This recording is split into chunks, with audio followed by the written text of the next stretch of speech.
गरीब किसान की चतुर बेटी। गांव का साधारण जीवन। उत्तर भारत के एक छोटे से गांव शांतिपुर में रामदीन नाम का एक गरीब किसान अपनी पत्नी और बेटी के साथ रहता था। उसकी बेटी का नाम था गीता।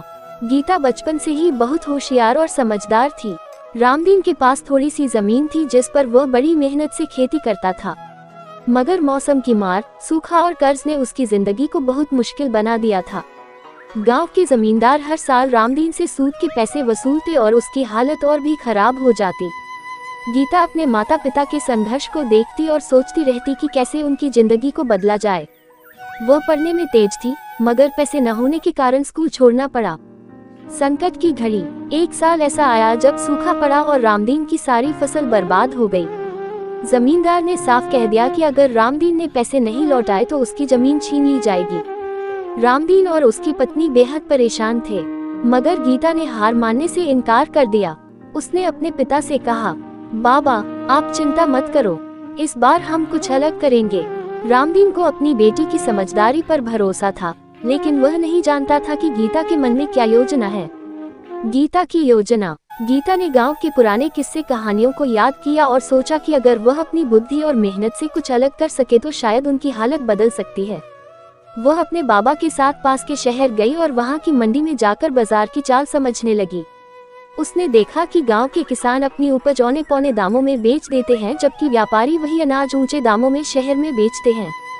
वह बाबा से बोली, बाबा, अगर हम सीधे शहर में जाकर अपना अनाज बेचे तो हमें सही दाम मिलेगा, हमें बिचौलियों से बचना होगा।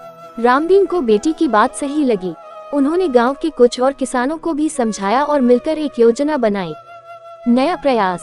गीता और गांव के कुछ किसानों ने मिलकर मंडी में सीधे अनाज बेचना शुरू किया। पहले पहल बहुत कठिनाई आई। जमींदार ने उन्हें धमकाया, पुराने व्यापारी नाराज हुए, मगर गीता ने हार नहीं मानी।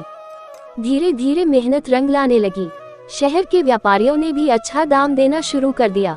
कुछ ही महीनों में रामदीन और अन्य किसानों की आमदनी बढ़ने लगी। गांव में गीता की तारीफ होने लगी। लोग कहने लगे, रामदीन की बेटी तो चमत्कार कर रही है। नई चुनौतियां। जब जमींदार ने देखा कि उसके मुनाफे पर असर पड़ रहा है तो उसने चाल चली।